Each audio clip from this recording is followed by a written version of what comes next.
everyone, welcome to the class projects Cayuse walkthrough. So if you have not already requested access to Cayuse, either you or your professor can do this. You can use the request access to Cayuse button right here. That will ask for the requester's name, the department, how many users, just so that you can get access to Cayuse. Once you have access to Cayuse, you can hit log in. When you log in, it'll bring you to the dashboard. So once you're on the dashboard, you can hit the blue new study button. Then you can enter the study title here. My study title is going to be The Effect of Sleep on Mood in College Students. So you can type that in.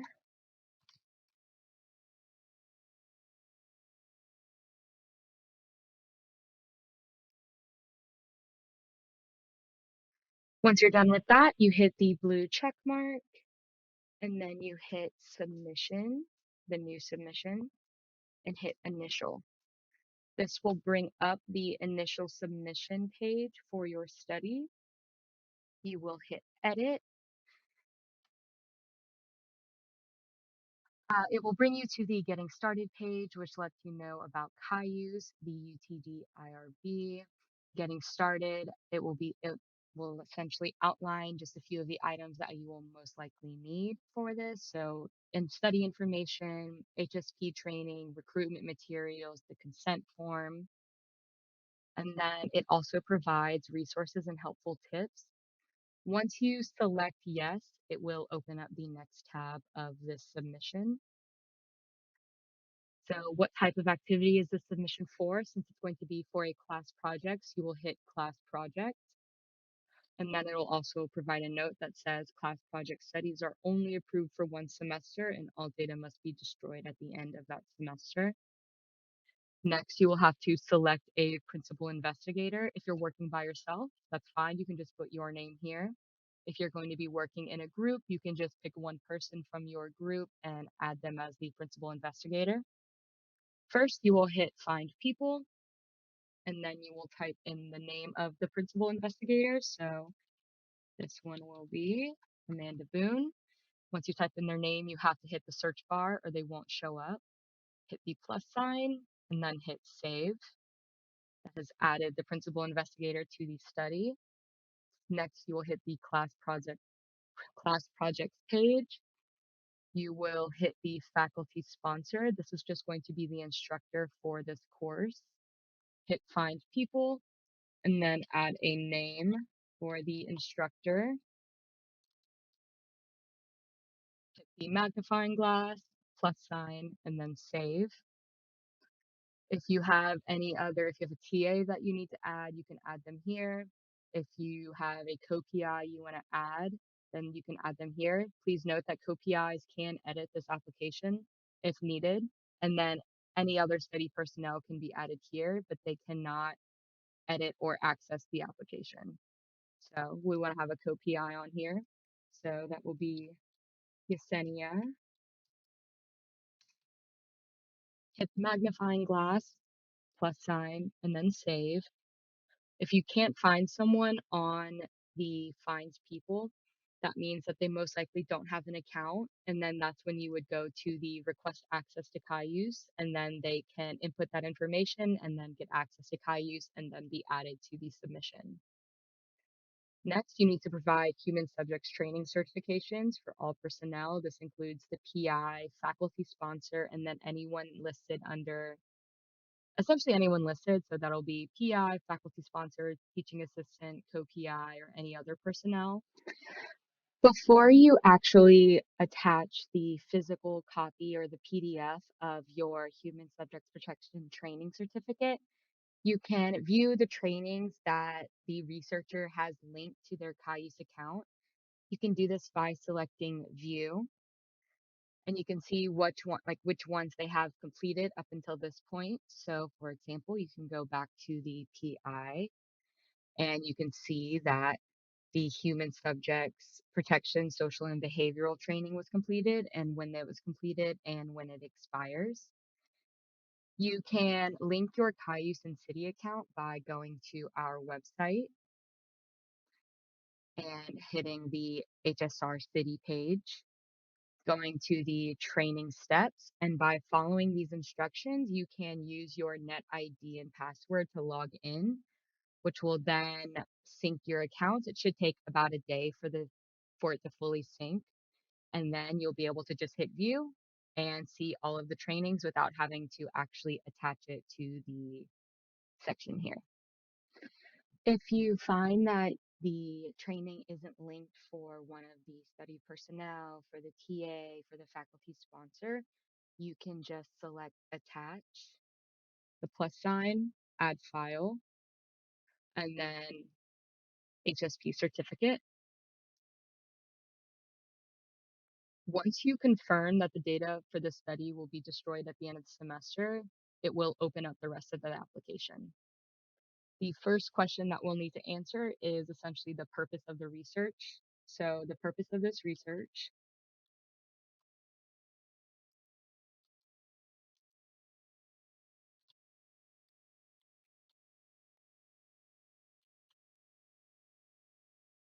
so the purpose of this research is to determine if sleep has an effect on mood in college students.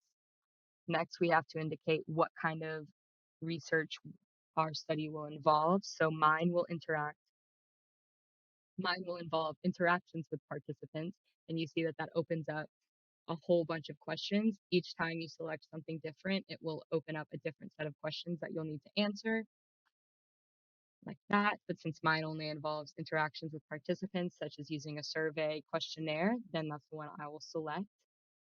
Where will the research be conducted? So mine will be through an online platform named Qualtrics.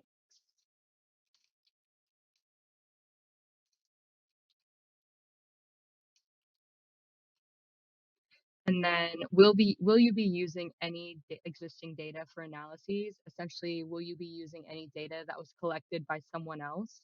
And I will not be, so the answer is no. For recruitment methods, I will be using advertisements, email, and social media.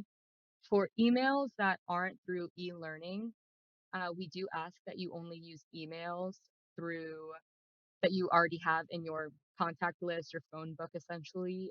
We don't approve using the UTD directory as like a source of finding contact information. So for advertisements, where will they be placed? So I will post mine at the Student Union, the Rec Center, Student Services Building.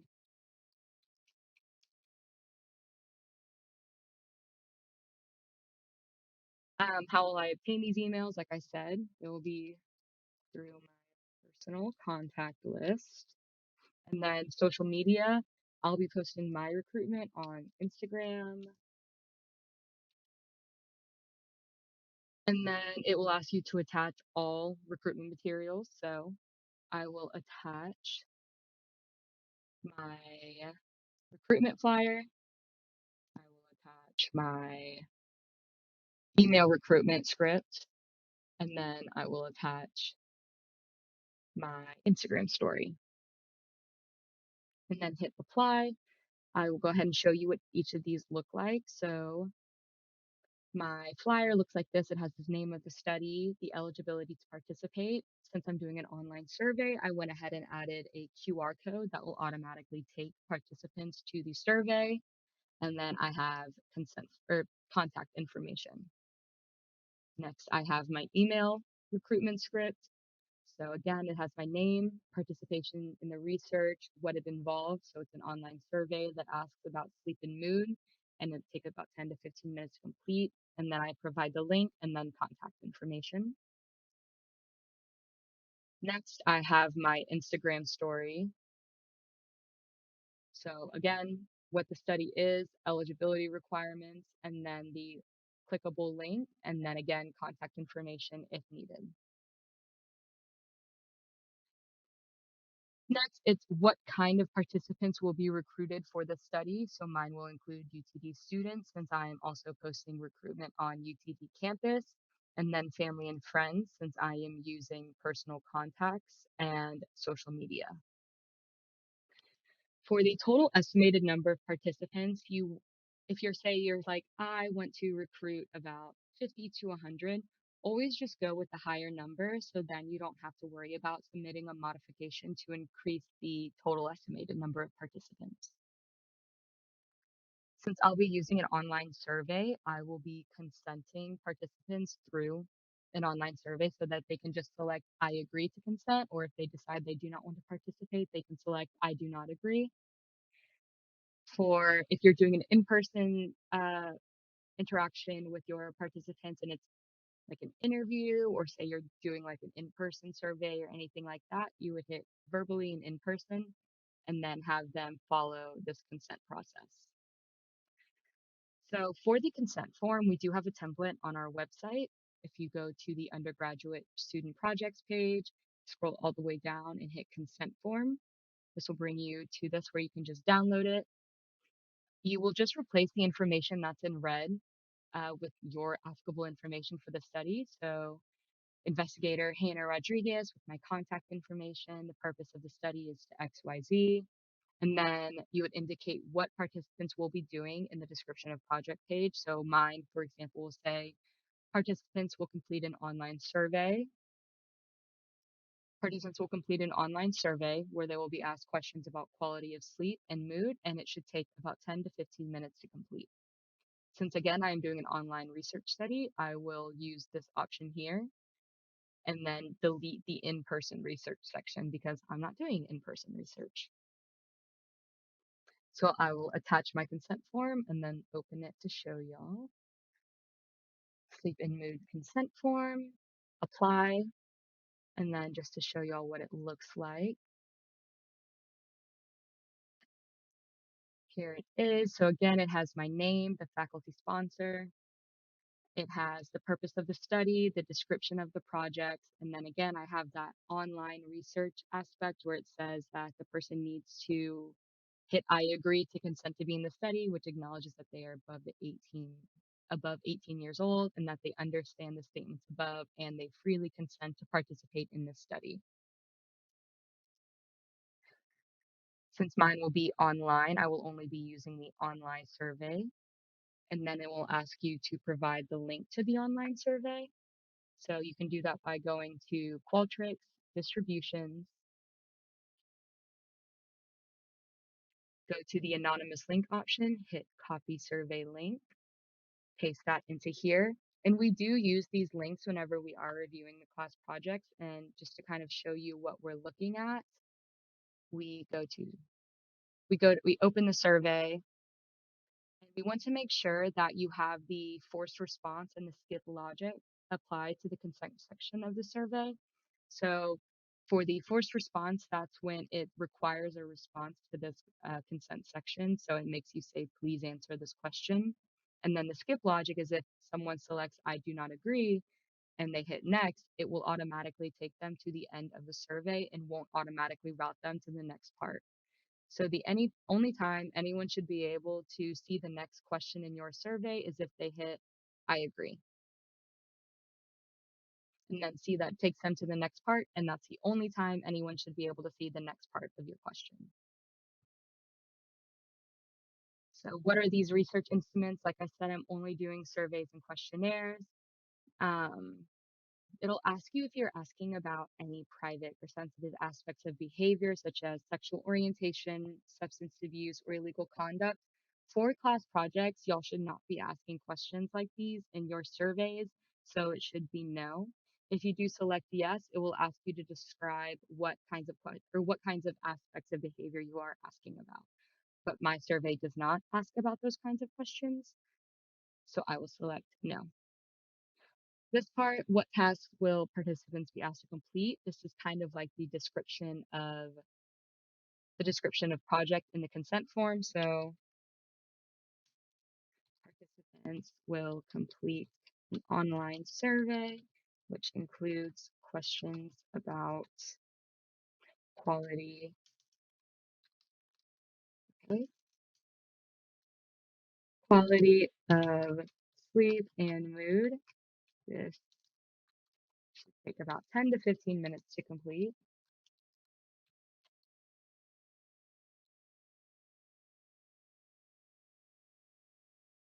Regarding compensation, if you do plan to have a possible raffle for participating in this online survey, you would hit yes, but my study won't. So I'll be selecting no. If you were to hit yes, then we would just ask you to describe what kind of payment or incentive is being provided. But again, mine is not involving any. Lastly, it's going, or not lastly, but next it'll be asking you to provide a copy of research instruments that will be used. Since I am using Qualtrics, I can just go to the survey section of it, hit Tools, Import Export, Export Survey to Word, and then I usually do the Show Survey Flow just because you don't have to if you don't need to. And then I'll hit Export.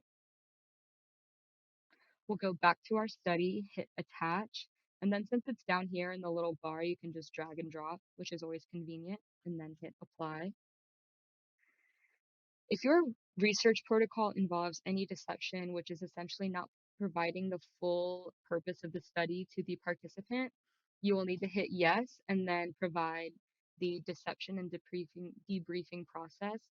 On the website that I had mentioned previously, at the bottom, we do have a debriefing form that you can use.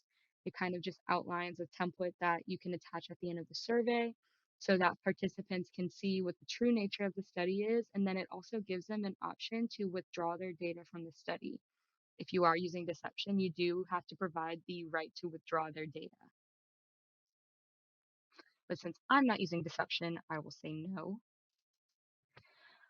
If it will ask if you are obtaining any identifying information such as names, email address, etc. We typically recommend that you do not collect any identifying information. This just lowers the risk of possible data breaches or anything like that.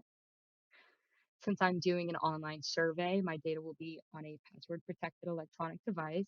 If you were doing anything in person and for whatever reason had paper data or anything like that, you could say data locked in a filing cabinet or office. We do ask that you do not provide the actual physical address of where it's being stored. You can just say,